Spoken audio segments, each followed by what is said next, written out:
Welcome back. Whether you're new or whether you've seen some of what I've done in the past, I'm grateful to have you. Now, for today, the goal is to talk about what I find to be a very significant subject. So there's going to be a lot, well, I shouldn't say a lot, but there's a few people who are already going to be familiar with the topic, especially if they already have one of the greater books that I've ever read through, Beyond Dort and Dale Dewey, where Charles Rafe contributes to the book, and his chapter deals with this very question. Now, for those who aren't really prepared to drop $200 on a book, um, I'm happy to present the material nonetheless, right? So, for one, well, to be more specific about the subject. So, the subject specifically is over Calvin's familiarity with Aquinas, whether he got his knowledge from Thomas, from Aquinas's primary sources, as one should, right? As one would hope that we all seek to do, or whether he only got his knowledge of Aquinas via mediated secondary sources, right? Now, this is going to be significant because there has been controversy over the past probably more than a year now over the reception of Thomas from some, not from all, but some challenge that we should not be appropriating Thomas into our tradition because, of course, he was not a Protestant, and therefore his use of Aristotle, his use of philosophy, it completely goes contrary to the original cause of the Reformation. Now, this is, of course, this is the script, this is the narrative, but whether this is actually true is, of course, going to be contended, and I would be one of those who contend against that. Now, concerning the issue, some people have felt the need not just to use Luther, right? Because a lot of people are going to use Luther in this conversation over the reception of Thomas in Protestantism in general, and even in the Reformed tradition, even though, of course, Luther is not really a part of that tradition. But nonetheless, people will point towards Luther, his 1517 disputation against scholastic theology, and they'll note his comments elsewhere on Aquinas and what he'll say about him and what he'll say about Aristotle, and they'll couple that along with their view, their perception at least, of Calvin's relationship to scholasticism, and sometimes even Calvin's relationship to Thomas, right? But the question is, well, how do we understand Calvin's relationship to Thomas? And can those who are not advocates of using Aquinas within our own tradition, do they actually understand that relationship?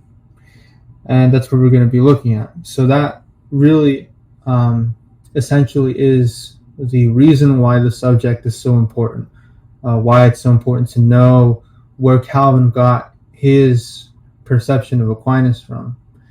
And of course, so that you don't have to wait to the end, I should say before I start looking into the question, that the conclusion, which is going to be fleshed out here, the conclusion is going to be that it is most likely the case that Calvin did not read Thomas's primary sources. He did not care enough about him to even do so. And he got his information from Thomas from secondary sources. And on top of that, probably secondary sources coming from a nominalist school of thought. So that's what we're going to be trying to demonstrate as best as we can, given the limited amount of information that we have. So looking into the status of the question, we should first note what some of the scholarship has said, right? So what has the scholarship said in the past? What is it saying now? Now looking at some of the older scholarship, you'll see some people who are very optimistic about Calvin actually having a first-hand intimate familiarity with Aquinas' primary sources. You'll see that, for example, in the editors of the Latin Opera Selecta or the selected works, right? And then you'll also see it in Francois Wendel, in his work on Calvin, the origins and development of his religious thought. Now, the editors of the selected works, they go so far as to say that Calvin, without a doubt, read Aquinas, which is, of course, for our purposes here, a very bold claim, right? And they also say that Calvin even had Aquinas' works before his very eyes, also including, I believe, Anselm, along with Thomas. Now, regarding Francois Wendel, he doesn't really provide any evidence of this claim, but he does claim that it had been previously proven in the past that Calvin did read Aquinas' works firsthand. But of course, it's not super helpful because, like I say, he doesn't really back that up with any sort of evidence. He just kind of asserts it. And then I would say also that Charles Rafe rightfully notes that the McNeill Battles edition of the Institutes, because for those who don't know, right, there are different. Not only are there different editions of the Institutes, but there are different translations of these different editions, right? You'll have like the Banner of Truth edition and the Henry Beveridge edition, and then you have the 2-volume McNeill Battles edition. Now, Charles Rafe notes that in the McNeill Battles edition, one might get the false impression that Calvin was more familiar with Thomas than is actually warranted, because sometimes in the McNeill's Battle edition, there will be references to Aquinas, say in the footnotes, but these won't actually be references or citations to Thomas from Calvin himself. They are additions from the editors, right? They don't actually come from Calvin, but for someone who isn't aware, just seeing the numerous references to Thomas in that edition of Calvin's Institutes, one might get that impression that Calvin did know a lot about Thomas. But that is not the case. Now, looking into some of the more pessimistic individuals in the scholarship, you have a few, right? So for one, way back, you have Armand Lavelle. Now, Lavelle is usually known for his PhD dissertation back from the late 60s, I believe, on Calvin's criticism of scholastic theology, which is mostly known for his conclusion that Calvin's relationship to medieval scholasticism is more complex than is often assumed. And this is the same work that Richard Muller uses in The Unaccommodated Calvin, where he approaches the same question. Now, the dissertation is relevant for our purposes here because some of the scholarship has been more pessimistic, as I said, and Lavelle is an example of that. For example, Lavelle will say, there seems to be no definitive case presented for Calvin's direct knowledge of Anselm or Thomas.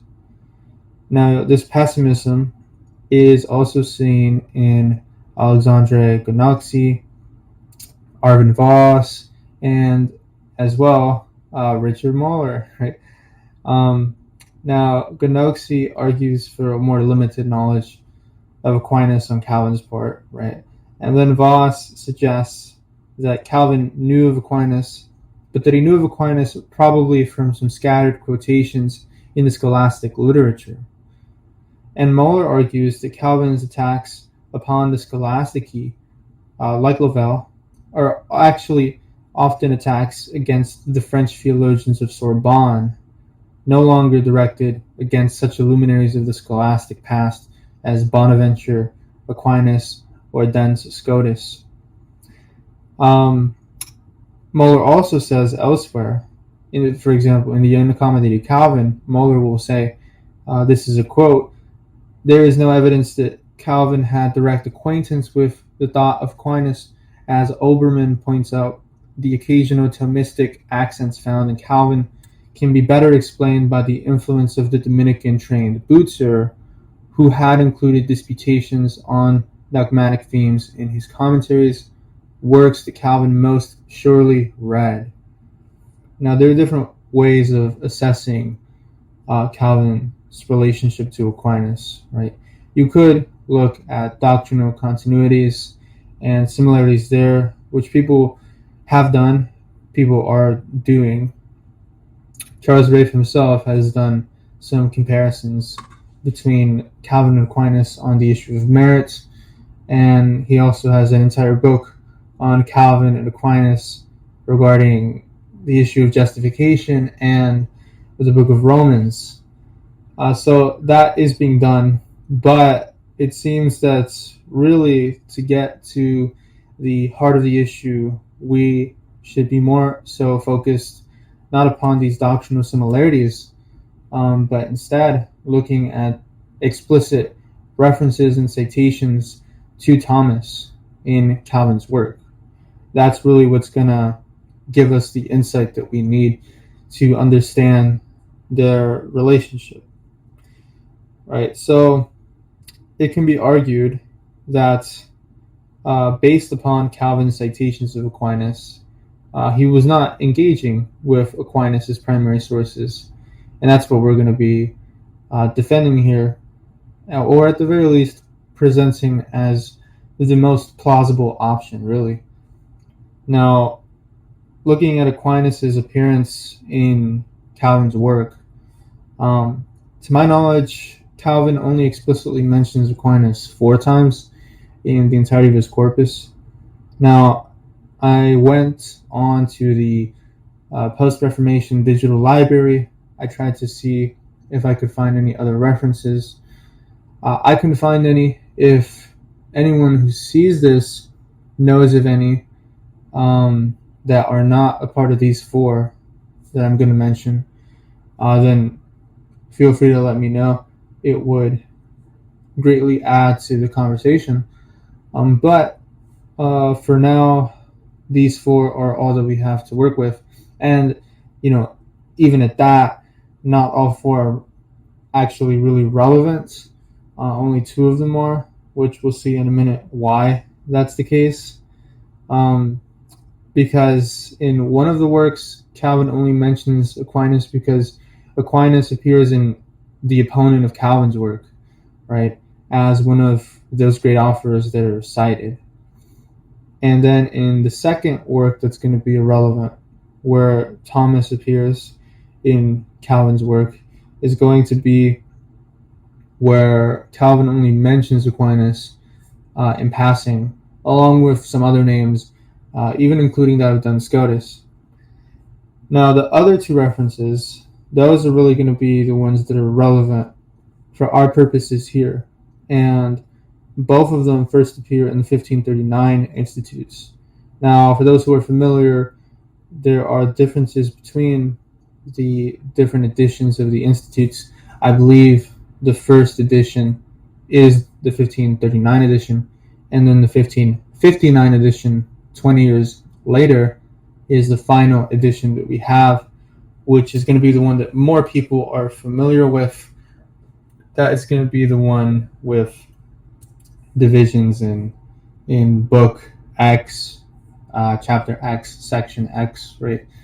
However, with the 1539 edition, the 2 citations that we're going to be seeing appear in chapters 2 and chapter 8. So it's a it's a bit of a different format, right, than the end result of what we know the Institutes as today. Now, in the first instance, Calvin addresses the topic of free choice. So the first instance is found in chapter 2 of the 1539 edition, but if you have a 1559 edition, which is going to be most people, um, it's going to be in book 2, chapter 2, section 4. So in the first instance, Calvin is addressing the topic of free choice, right? He's looking at the powers that still remain in us after the fall, after sin enters into the world. And he first engages with the thought of the philosophers on this issue, and then he moves on to the ecclesiastical writers. And Calvin appreciates these ecclesiastical writers for acknowledging that there is an impact on our human abilities. There is an impact on our human abilities because of sin, right? Our free choice is affected. But he also presents a number of views from the fathers, and like Origen, Bernard of Clairvaux, Anselm, Peter Lombard, even, and he'll still criticize them for coming too close to the philosophers, even though they acknowledge the impact of sin. And then when he gets to the schoolmen, he'll say that they agree with him concerning the issue of liberum arbitrium, or free choice, where the term arbitrium refers to reason by which good and evil are distinguished, and the term liberum, or free, describes the will. And this is really when Calvin brings Aquinas into the conversation, right? It's at the very end of section 4.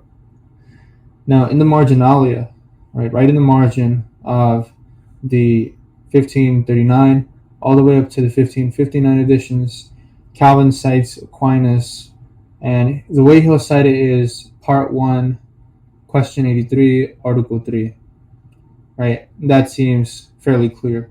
No issues there. And we should first note the context, right? What is Aquinas talking about in question 83, article 3 of the Prima Pars to the Summa? Well, Aquinas here is dealing with the question of whether free will is an appetitive power or a cognitive power. And in the Respondeo, Aquinas uses Aristotle in order to answer this question, and he ends up really just affirming Aristotle's own conclusion that free choice is in fact an appetitive power, not a cognitive one. But Calvin never really mentions this. Rather, Calvin actually seems to indicate that Thomas's view is one where free choice is considered as sort of a mixture of intelligence and appetite, but that still inclines towards the appetite. And the problem with this is going to be that this is not really Aquinas' view. Now, Aquinas does say that two things concur in choice, one on the part of the cognitive power, the other on the part of the appetitive power. He does say that much. However, he is much clearer in what his view is than Calvin's jests of him, as he says later on that free choice is an appetitive power. And he never uses the term elective power in Article 3 of Question 83, as Calvin says that he does. However, he does use the term elective power or vis electiva in Article 4 of the same question. But as mentioned, this is not the article that Calvin cites. Now, one might think not too much of a big deal, seems like a small discrepancy, but not enough to really make the case. And that would be fair. But the next reference is going to be where it gets really interesting.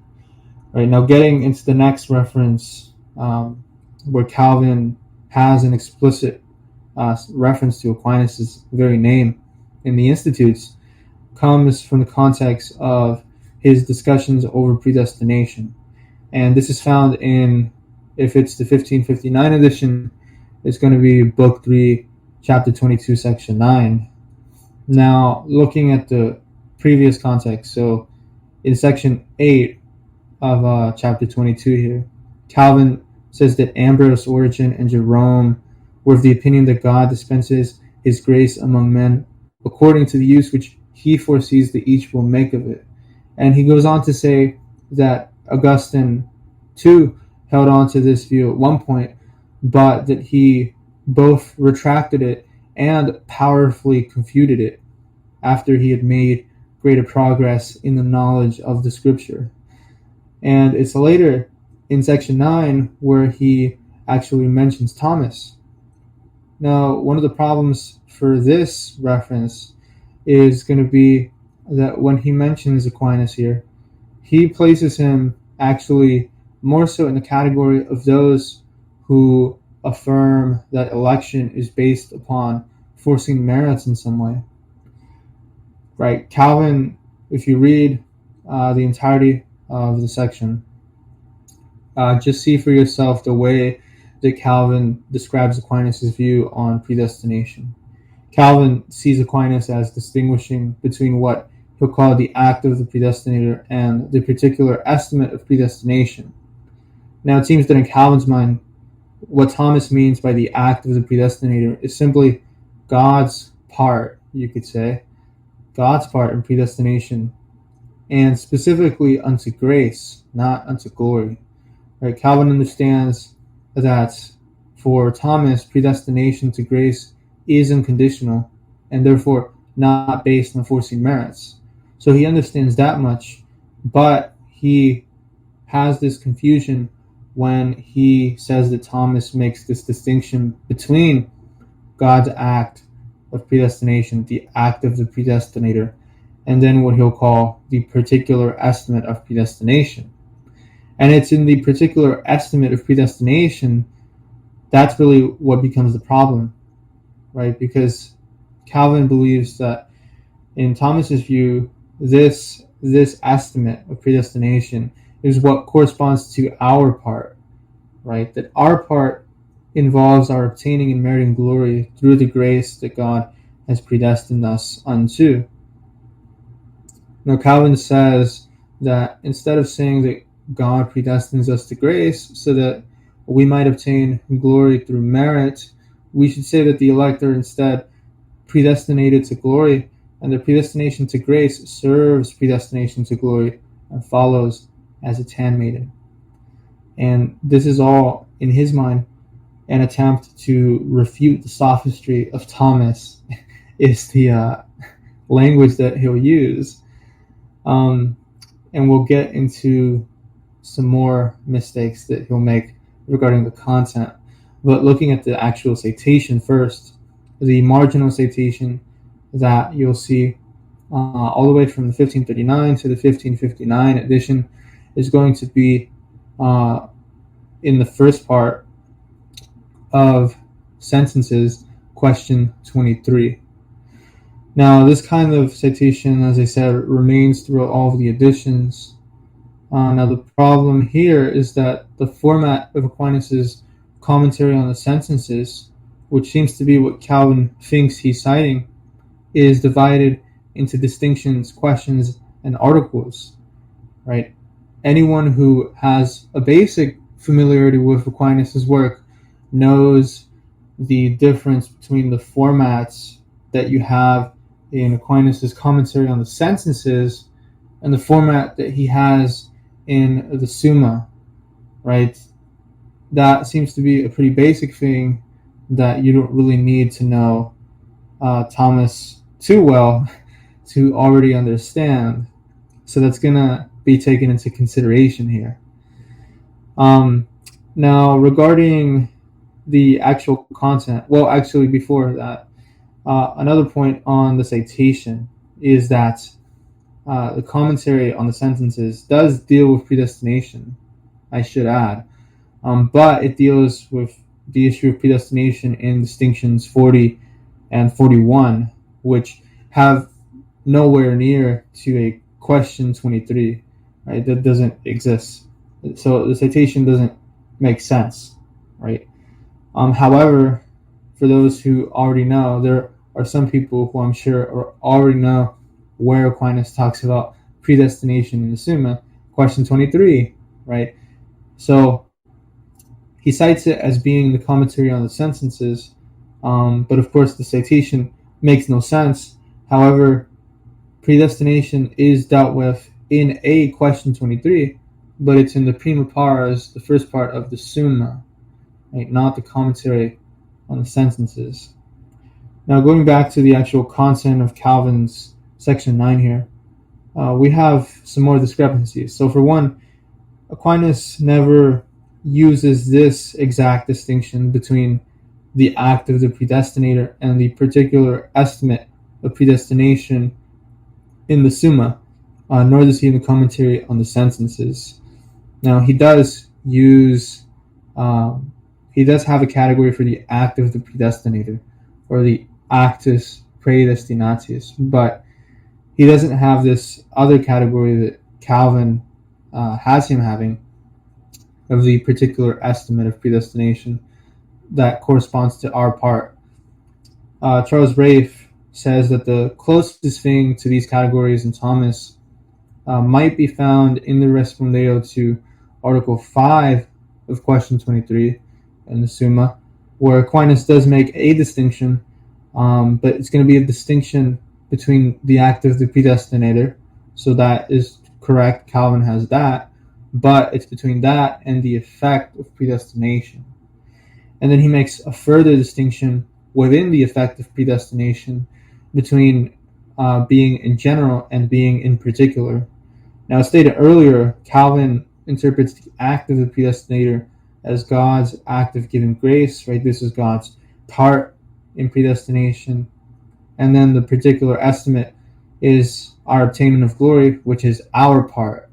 So in Calvin's portrayal of Thomas's view, we each have like our own part in predestination, which is of course not going to be Thomas's position, as we'll see.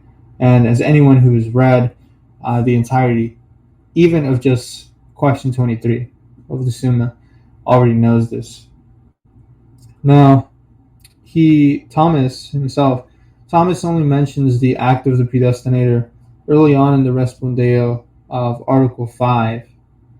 But most of the Respondeo actually concerns the effect of the predestination. That's really what he focuses on there, which, as I said, has the further distinction between in general and in particular.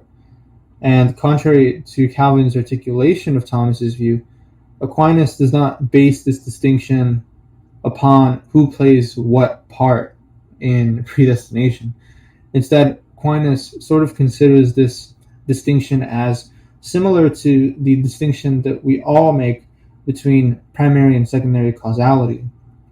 Aquinas says that whatever flows from free will is also of predestination.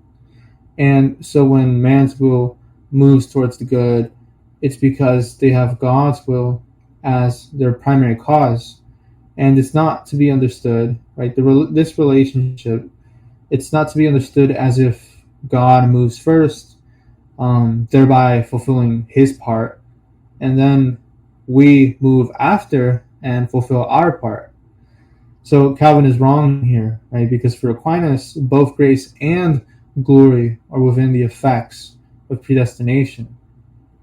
Now, Aquinas does make one comment that might be misinterpreted to be what Calvin says his view is, where Aquinas would say that we might say that God preordained to give glory on account of merit, and that he preordained to give grace to merit glory. But this is not to be seen under Calvin's inaccurate presentation of each agent playing its part in salvation to merit something that man was not predestined unto.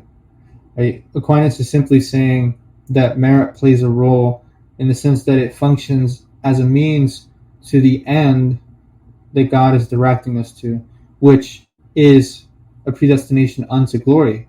That is the end. Right? So God does predestine unto glory for Thomas.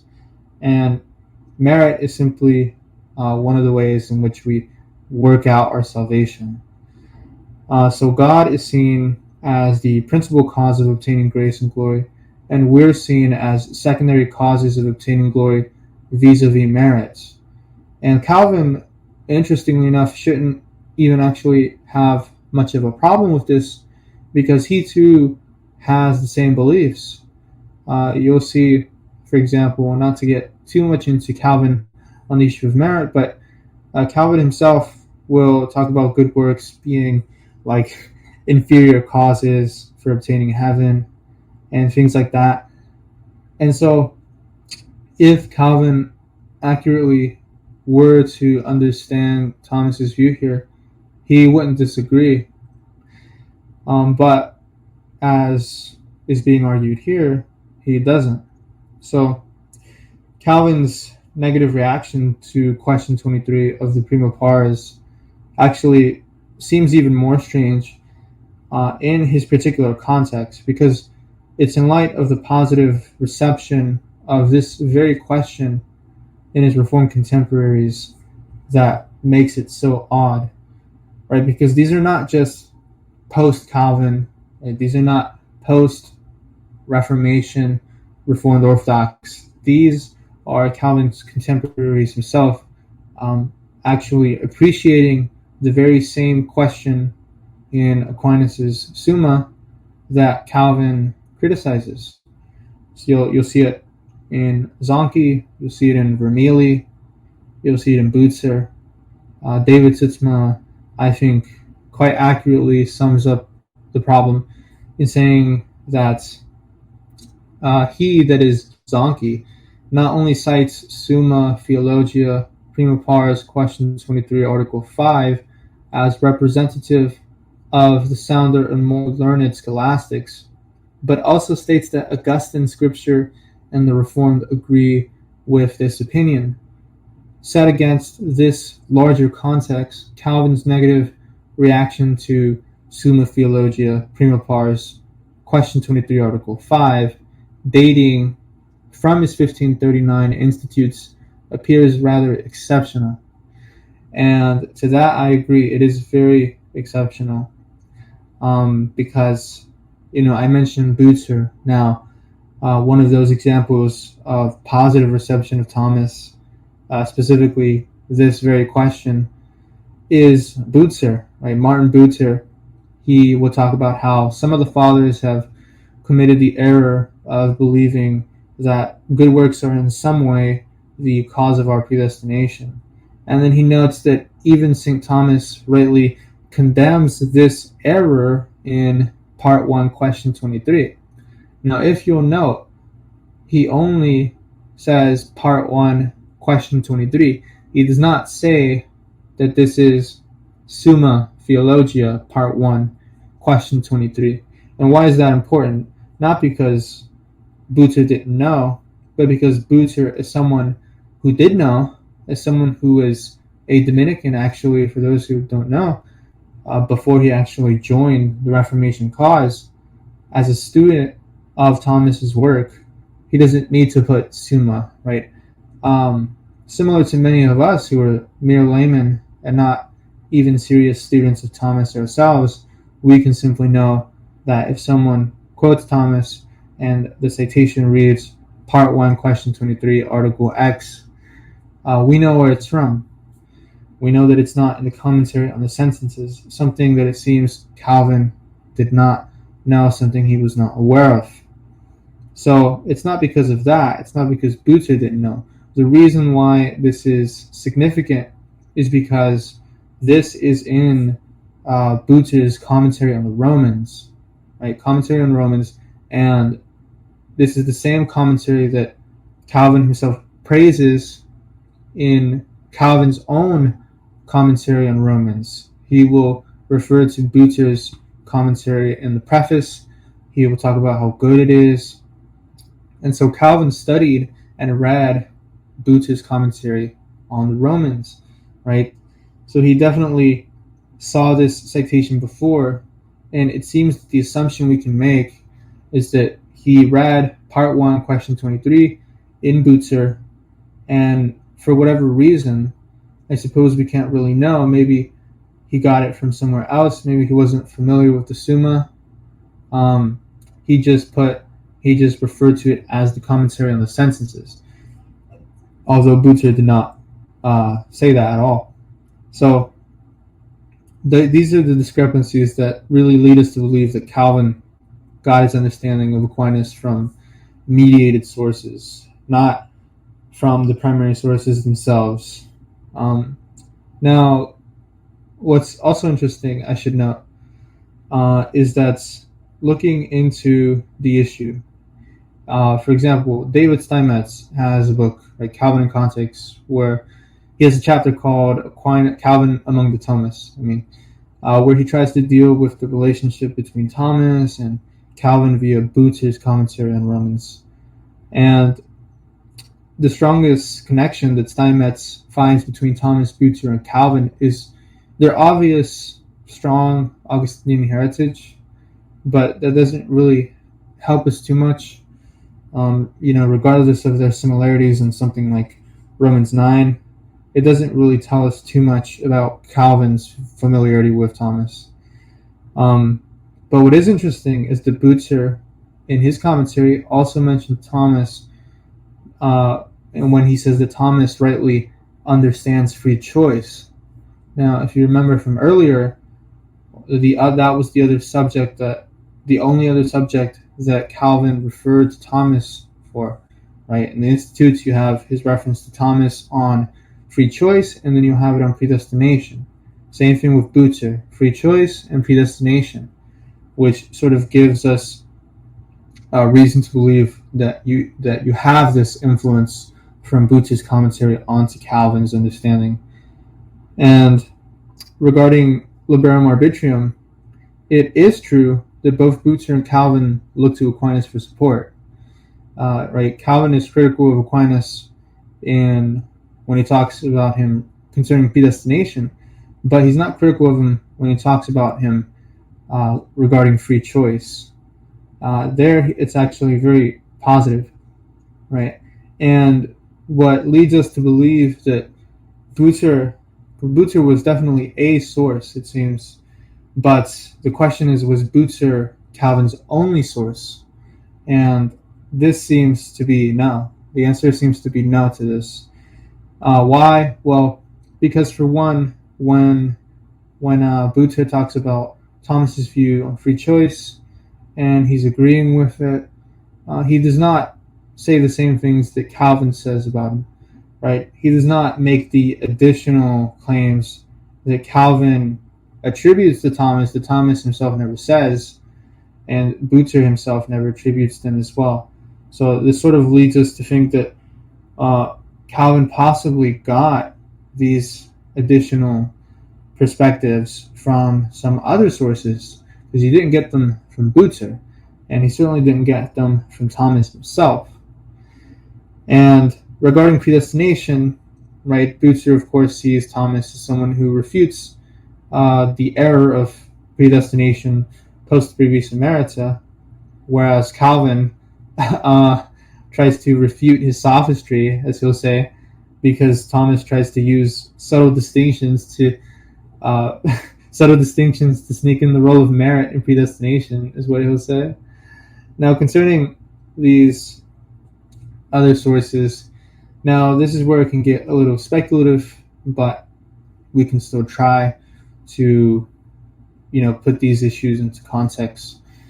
And Charles Rafe, he argues that it's most likely the case that since, he'll note that there has been work done on the usage of Aquinas in late medieval nominalist theology, such as the work of John Farthing is a good work, where we see how nominalists often presented Aquinas' thought as more semi-Pelagian than Aquinas, of course, would warrant. Now, Gabriel Biel and William Lockham are said to understand predestination as foreknowledge, and they can be interpreted as teaching a predestination post previsa merita, which is argued by Heiko Oberman. So Heiko Oberman will say, we may say that Beale, in his understanding of predestination, follows faithfully his master Occam in his understanding predestination is foreknowledge. And then he'll go on in the same work to say, we have to say that Occam and Beale teach a predestination post praevisa merita. So it's likely that Calvin either read a source or possibly multiple sources that either present Aquinas in this nominalist school of thought, or maybe the secondary sources simply refer to Aquinas among other individuals in the nominalist school of thought, and Calvin sort of could have just assumed that they were within the same category. They would have affirmed the same things. Like I said, it's all kind of speculative at this point. And while we can't definitively say Calvin never read, a page from any of Aquinas' primary sources, I think it's very safe to say that Calvin definitively say even that Calvin was not a serious student of Thomas. He never seriously read him, and he most likely did not read him at all. Right? But we can't have full assurance on that issue. It just seems to be intuitive, because you don't have to be like a serious student of Thomas to know the difference between the format in the Summa and the commentary on the sentences.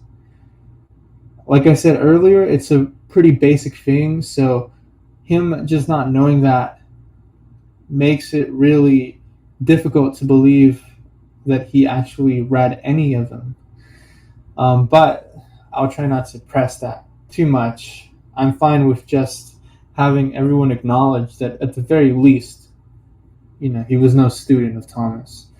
And of course, this is just seen by the fact that, like I said, 20 years throughout these changes, and there are different changes that he makes in the institutes, right? But he never changes the content regarding his references to Aquinas, and he never changes the miscitation that he has regarding Aquinas on question 23. So he never, I guess it's almost like he never looks back, he never thinks twice about it. And so it just seems that the angelic doctor was just not that important to Calvin. So I think that, taking all of these things together really give us a better picture than the simplistic picture that some people are trying to push, where Calvin is simply anti-Thomas because Thomas is anti the cause of the Reformation, right? Because this is the way that people are going to present Calvin. But this, of course, it's just dependent upon misunderstandings and historical ignorance, and that's really the problem with some of these groups. So other than that, that should be the end for this subject. There's not much else to say. Other than that, I think I can conclude and hope that this can at least further conversations in Aquinas' place and Aquinas' role within Protestantism. And really just note that whatever Luther and Calvin say is not really like the authority on Protestantism. Right? We have other figures, we have misunderstandings from Luther and from Calvin, and we are not to base all of our understanding of Protestantism just upon these two guys. So hopefully that helps with that. And if you made it this far, thanks for watching.